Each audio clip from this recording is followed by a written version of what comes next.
Nahmaduhu wa nusalli wa nusallimu ala rasulil karim wa ala alihi wa ashabihi ajma'in.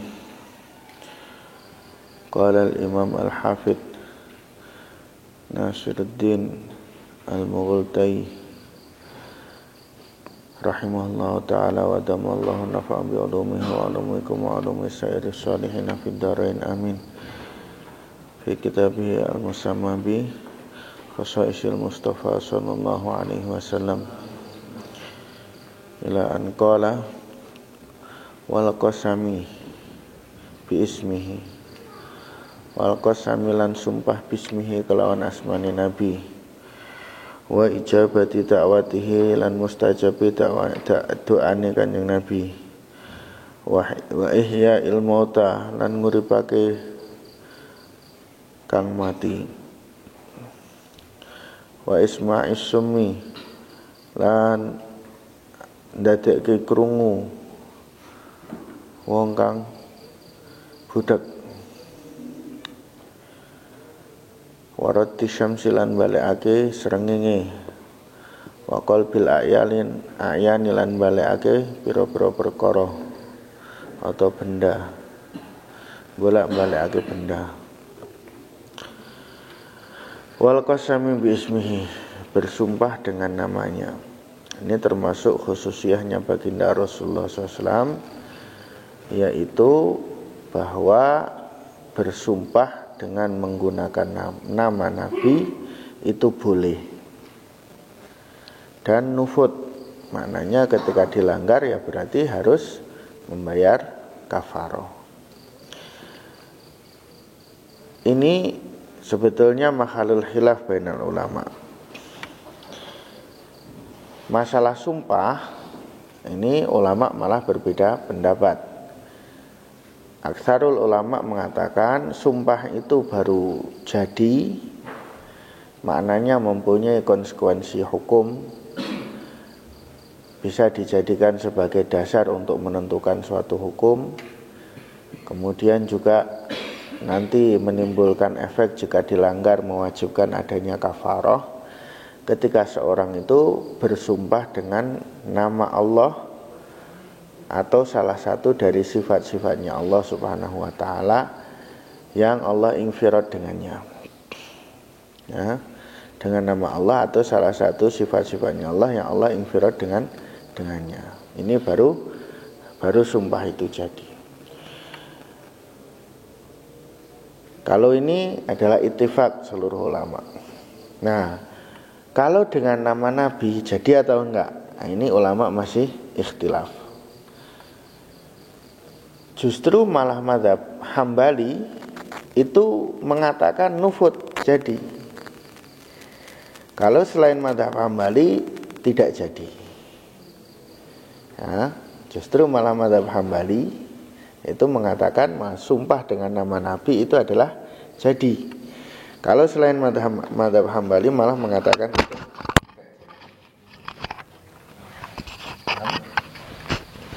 jadi seperti itu masalah sumpah. Maka kalau ada orang yang mengatakan kafir, orang yang bersumpah dengan nama Nabi, itu justru dia malah mengkafirkan apa? Mazhab Hambali, mengkafirkan Imam Ahmad bin Hanbal dan mazhabnya. Nah, seperti sekarang orang-orang Salafi ya kan, mereka mengatakan kalau sumpah dengan nama Nabi itu kafir, itu justru mengkafirkan imamnya sendiri, yaitu siapa? Imam Ahmad bin Hanbal rahmatullah alaih. Kalau dalam qasidah burdah kan dikatakan bijahiman baituhu fi taibatin haramun wa ismuhu qasamun min azamil qasami. Itu adalah ikhtiarnya mazhab Hambali. Sebagaimana masalah tawasul. Kalau tawasul dengan orang soleh, ya, tawasul dengan jahnya orang soleh atau tawasul dengan orang mati itu kok kafir musyrik, maka seharusnya mereka mengkafirkan, memusyrikkan Imam Ahmad bin Hanbal. Karena di antara ulama madzhabul arba'ah yang dinukil dengan nakal sahih bahwa mengajarkan doa dengan tawasul itu adalah Imam Ahmad bin Hanbal, yaitu dalam kitab manasiknya atau dalam tata cara manasik haji yang beliau kirim untuk muridnya. Yang beliau kirim untuk muridnya, di situ beliau mengajarkan doa dan memerintahkan untuk doa dengan tawasul. Dan ini juga diakui adanya Imam Ahmad mengajarkan tentang tawasul ini juga diakui oleh Syekhul Islam mereka yaitu Ibnu Taimiyah. Jadi kalau mereka kok ngafir ke wong, ya sing pertama kafir imame dhewe, ya. Sing pertama kafir justru malah nopo imame dhewe. Nah, tapi ini hanya khusus untuk beliau, baginda Rasulullah SAW. Kalau selain beliau nggak boleh kita sumpah dengan namanya, nggak jadi, nggak nufut. Walaupun itu sangat mulia, malaikat misalnya Jibril, Mikail, atau nopo wali-wali kutub, Syekh Abdul Qadir Al-Jailani, Syekh Abdul Hasan Asyadzali dan lainnya. Nah, ini tidak boleh karena bagaimanapun tingginya derajat mereka tidaklah sama dengan baginda Rasulullah sallallahu alaihi wasallam. Kemudian wa ijabati da'watihi, diistijabahi doanya Nabi SAW. Ini jelas sekali. Nanti pun akan ada beberapa bab tertentu masalah ini, ya. Di antaranya yang paling mudah terlihat niku nopo? Cerita tentang istisqa. Cerita tentang istisqa. Beliau ada seorang Arabi pada suatu Jumat ketika Nabi SAW khutbah, maka Arab itu datang dan mengatakan kepada Rasulullah SAW, ya Rasulullah, binasa, hewan-hewan, tumbuh-tumbuhan, Nabi SAW telah doa saat itu. Padahal tidak ada mendung, tidak ada mega sedikit pun. Namun tidak berapa lama maka datanglah mendung dan sangat derasnya. Hari itu, hari berikutnya sampai 7 hari hujan terus. Atau orang yang lain yang misalnya Rasulullah sekarang binasa juga, terlalu banyak hujan sehingga Rasulullah berdoa lagi, kemudian menunjuk, membaca nama Allahumma hawalaina wala alaina. Dia tunjuk, maka sesuai dengan tunjukan jari beliau ini apa? Meganya atau mendungnya itu tersisa. Madinah itu seperti cincin, ya, seperti cincin.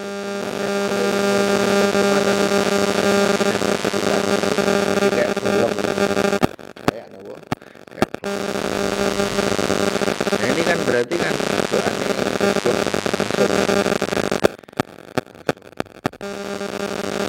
wahai ya ilmu. Jadi memang Nabi SAW doanya,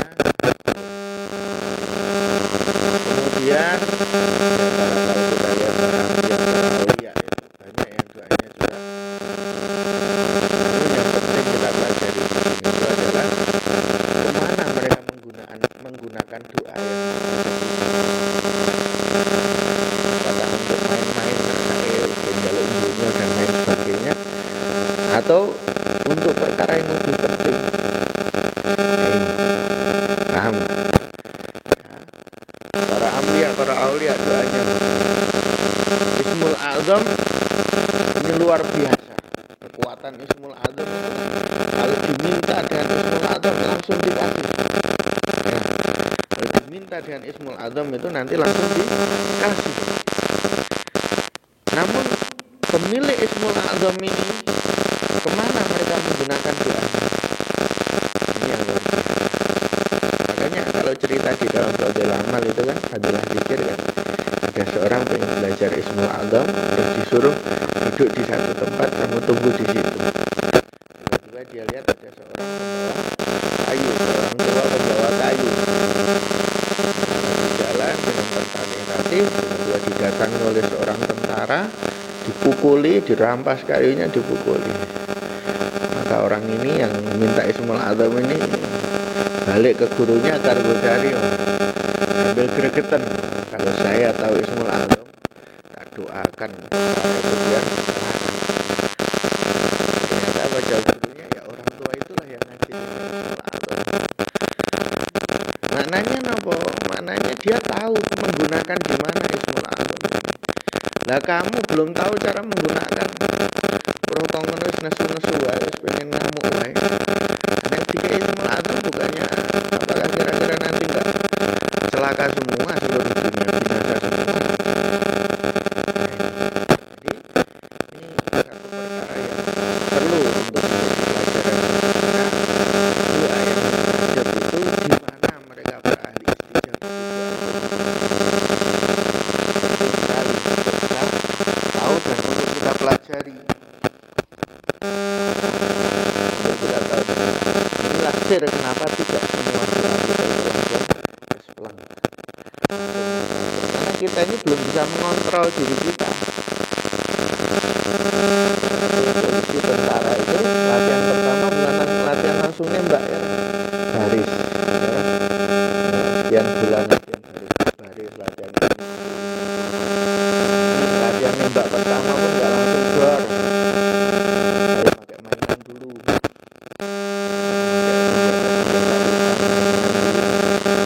setelah sekian bulan sekian tahun ada yang 6 bulan baru latihan. Kalau udah betul-betul bisa baru nanti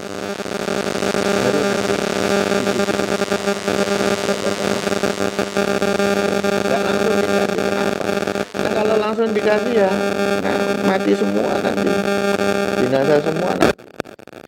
Dia belum bisa menggunakannya, maknanya belum bisa mengontrol hatinya untuk menggunakan ilmu, dia gunakan ini bahaya. Dan orang yang diamankan Ismul Azam juga nggak boleh main-main.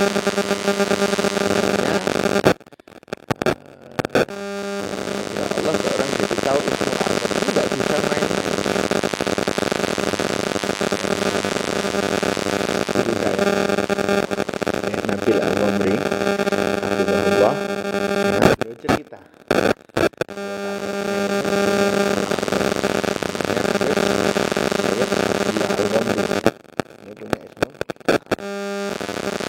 ayah beliau namanya Sayyid Hashim itu sudah sering kali khidmat, bertahun-tahun khidmat, tujuannya supaya minta Ismul Azam. Maka oleh kakeknya dia bilang, aku tahu kamu khidmat untuk apa, tapi kamu bukan ahlinya untuk dapat Ismul Azam ini. Kata kakeknya begitu, padahal itu putranya dan putra kesayangan. Saya bilang kamu bukan ahlinya. Maka ya akhirnya ya tetap khidmat namanya anak sama orang tua. Tapi di sisi lain beliau cari ada seorang alim yang saya namanya Syekh akhirnya tidak Abdul Wahab, akhirnya dikhidmat pada beliau, akhirnya beliau dapat Ismul Azam dari kemudian dalam cerita yang sama ini Nabi ini menceritakan tentang Abu Hatim Ar-Razi, muhaddis besar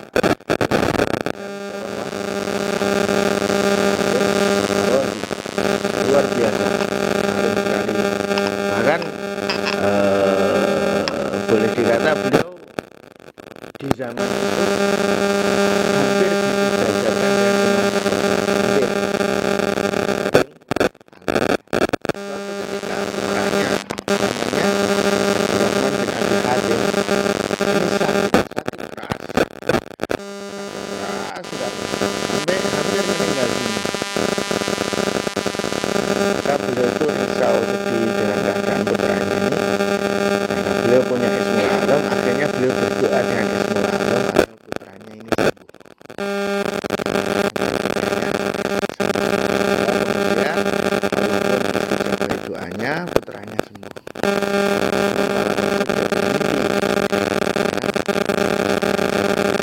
Laki-laki atau mendengar satu suara, ya engkau telah menggunakan doa Ismul Azam. Namun doa ini kamu gunakan untuk pribadimu dan ini sebetulnya tidak layak untuk Ismul Azam. Maka sebagai hukumannya adalah kamu tidak akan punya betul. Akhirnya Imam Abdurrahman bin Abi Hatim ini anaknya tidak punya keturunan lagi.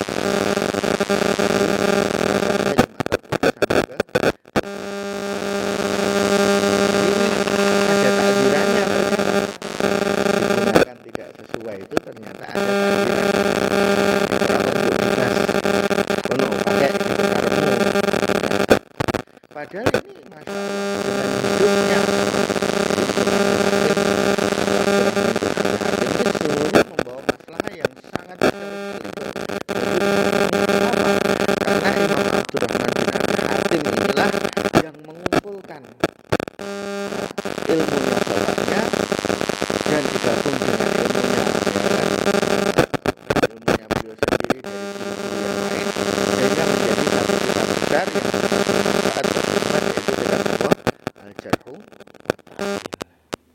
Nah, kalau kita mau membaca misalnya kitab Bukhari, rawinya fulan bin fulan, bagaimana kita tahu fulan itu siapa, anaknya siapa, bapaknya siapa, dia ini sika atau enggak, dia ini sahih atau enggak orangnya, itu termasuk salah satu kitab ulama. Maka kitabnya Ibnu Abi Hatim tadi, kitab Al-Jarh wa Ta'dil. Ini kan hidupnya beliau itu membawa masalah yang besar. Nah, dan hidupnya beliau itu adalah dengan keberkahan daripada ilmu, tapi penggunaan itu atau kontribusi ini adalah tetap dipandang tidak pantas dan ada takzirannya.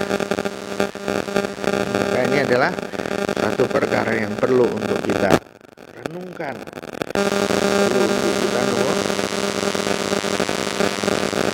pelajari untuk menata hati kita, apakah kita ini sudah pantas untuk perkara ini atau tidak. Yang kedua, masalah itu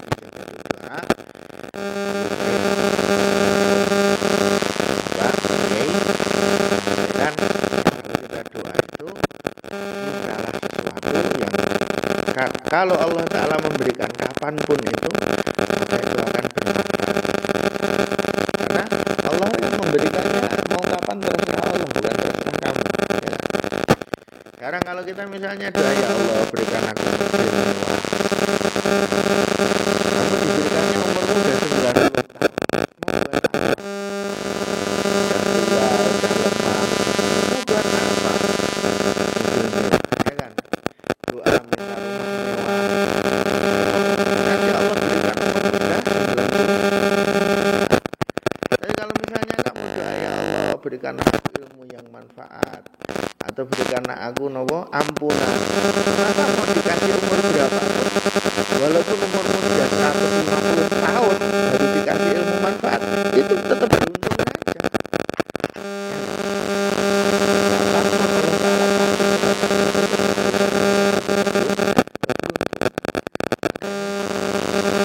Perlu untuk kita seperti ini. Jadi memilih mana yang kita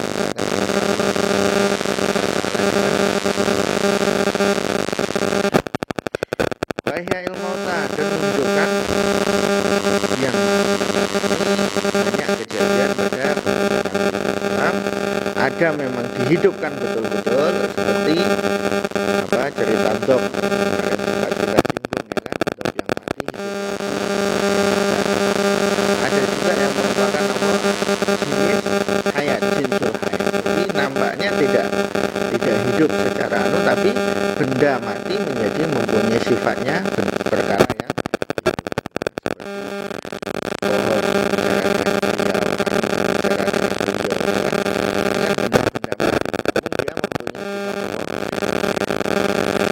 dan perlu kita bahwa karomah yang terjadi pada umat itu adalah merupakan mukjizat bagi karomah yang terjadi pada umat itu sekaligus merupakan mukjizat bagi aslinya. Nah, ini terhitung. Maka misalnya Rasulullah SAW itu tidak menghidupkan orang mati. Rasulullah tidak menghidupkan orang mati. Namun di umatnya kok ada yang menghidupkan orang mati, berarti termasuk mukjizatnya Nabi itu menghidupkan orang mati. Karena karomah bagi umat itu juga merupakan mukjizat bagi Nabi. Apa yang terjadi bagi umat ini semuanya adalah merupakan mukjizat, karena mukjizatnya Rasulullah. Di antara yang beliau hidupkan juga adalah menurut kedua orang tuanya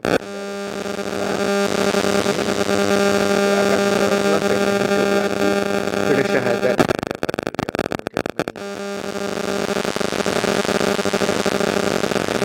walaupun riwayatnya masih menjadi istilah di kalangan ulama.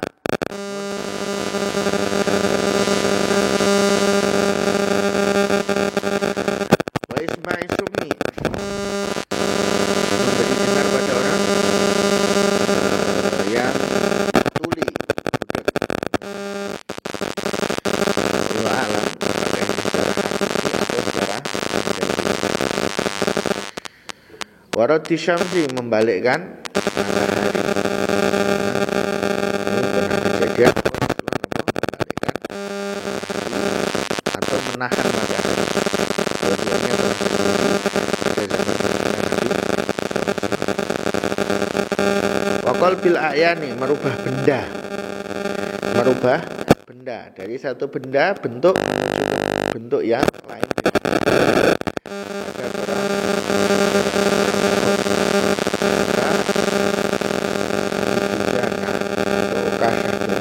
Saya agak lupa, itu datang kepada baginda Nabi mengumumkan bahwa pedangnya telah patah. Lalu hebatnya beliau berperang, saking semangatnya tidak bisa ditandingi sama pedangnya, patah pedangnya. Setelah beliau datang pada Rasulullah, maka Rasulullah mengambil satu ranting kurma, diberikan, nih berperang pakai ini saja.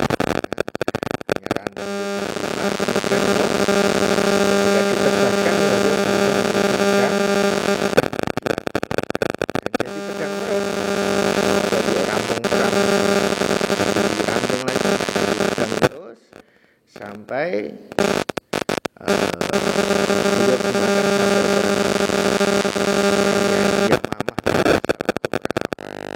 akhirnya sampai ini termasuk contoh dari benda-benda.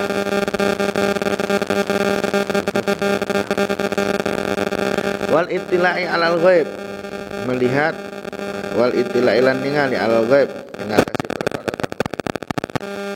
Illalil qamami maini miko ibra'il alam marini marehake perkara penyakit pira-pira terus melihat atau mengetahui perkara yang gaib. Jelas, perlu dijelaskan bahwa beliau itu diberitahu, ya Allah ngasih tahu kepada Rasulullah perkara yang gaib. Ini nggak perlu diterangke, nggak perlu disorehke, jelas itu bahwa apapun yang terjadi pada Rasulullah semua itu adalah dari pemberian Allah Subhanahu wa Ta'ala. Maka orang perlu soreh. Makanya sangat salah ketika orang menuduh barang siapa yang beriktikad bahwa Rasulullah SAW tahu perkara yang gaib, maka dia berarti telah kafir, dia telah musyrik karena mendudukkan Rasulullah sama dengan Allah. Itu sebetulnya orang pas. Kenapa? Karena kita semua tahu Nabi tahu perkara yang gaib itu kan hasil dari diberitahu oleh Allah Subhanahu wa Ta'ala. Makanya sifat pengetahuan gaibnya Allah dan Rasulnya ini sangat berbeda. Sifat pengetahuan Allah dan Rasulnya itu adalah sangat berbeda. Satu, kalau Allah Ta'ala itu mengetahuinya adalah dari zatnya Allah Ta'ala sendiri, dari sifatnya Allah Ta'ala sendiri. Kalau Rasulullah SAW itu dikasih tahu oleh Allah, jadi pemberian dari Allah. Yang kedua, kalau ilmunya Allah itu adalah mutlak, semua perkara. Kalau Rasulullah SAW tidak semua. Ada yang Allah Ta'ala kasih tahu, ada yang tidak. Intinya adalah bahwa baginda Rasulullah SAW itu juga mengetahui perkara-perkara yang gaib sesuai dengan apa yang Allah Ta'ala beritahukan kepada beliau. Banyak sekali perkara yang gaib yang diketahui atau yang bukti-bukti bahwa Nabi mengetahui perkara yang diantaranya paling mudah saja itu adalah beliau mengabarkan sesuatu atau perkara-perkara yang mana perkara itu seharusnya belum diketahui. Misalnya seperti ketika utusan Persia datang pada Nabi SAW, Rasulullah mengabarkan bahwa Raja Persia telah dibunuh, kan? Pada saat itu kabarnya belum sampai ke Madinah. Raja ini kan dirahasiakan gitu lah, dirahasiakan. Aib kan, yang bunuh anaknya sendiri, aib, dirahasiakan. Jadi hanya orang-orang tertentu saja yang tahu kejadian itu. Namun ini setelah diketahui oleh baginda Rasulullah. Contohnya lagi bahwa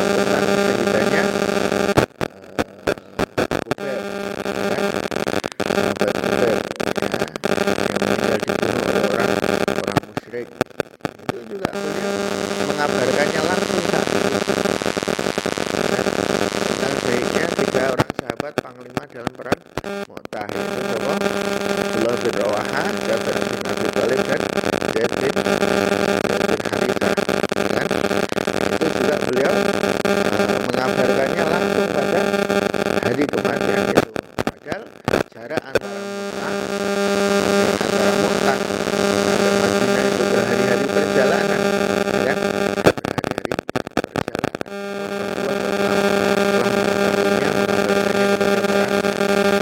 Meninggalnya Najasyi juga. Nanti akan ada pembunuhan Aswad al-Anasi, yaitu orang yang mengaku nabi dari Yaman.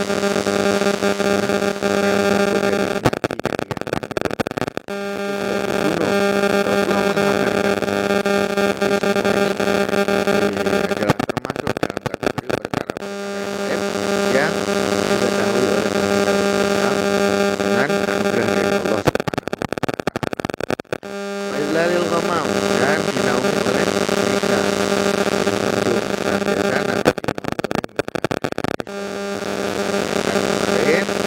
Nabi Islam sejak belum kenabian saja berhasil dinaungi oleh Isa. Dan ini bahkan merupakan sifatnya Ambiya bahkan ini sampai sekarang pun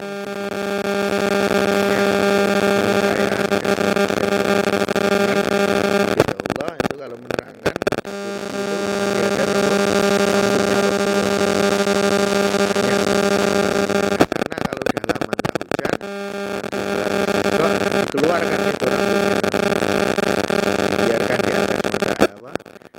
dibiarkan nanti akan dinaungi oleh mendung, Nah, kalau dibiarkan terus maka nanti semakin lama turun. Wa Ibrahil alam, nyembuhkan. Banyak lagi nanti ceritanya tentang contoh-contoh ini. Dan nanti sebagiannya sahabat ketika perang mendapat luka-luka disembuhkan oleh baginda Nabi. Ada yang tangannya putus disambung oleh baginda Nabi. Ini sejak dulu sampai sejak dulu sampai wafatnya Rasulullah SAW saja, maka masih banyak orang yang sembuh sakitnya dengan tabaruk kepada benda yang berkaitan dengan